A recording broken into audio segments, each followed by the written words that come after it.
Hello everyone. Today in this video, I'll be showing you guys how you can see specific events on a different time zone from your location. So, in order to do that, you need to go to the settings. After going to settings, you need to scroll down and find the option calendar. And after that, as you can see, time zone override.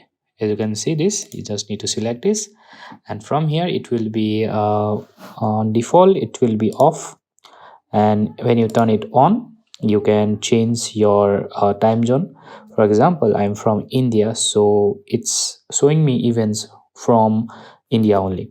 So if I want to see the events from Tokyo, what should I do?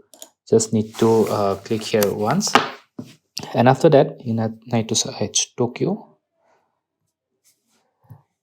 And now after I change it to Tokyo, Japan, the my calendar will show events from Tokyo. So that's how you change your time zone and see events from different time zone. Thanks for watching.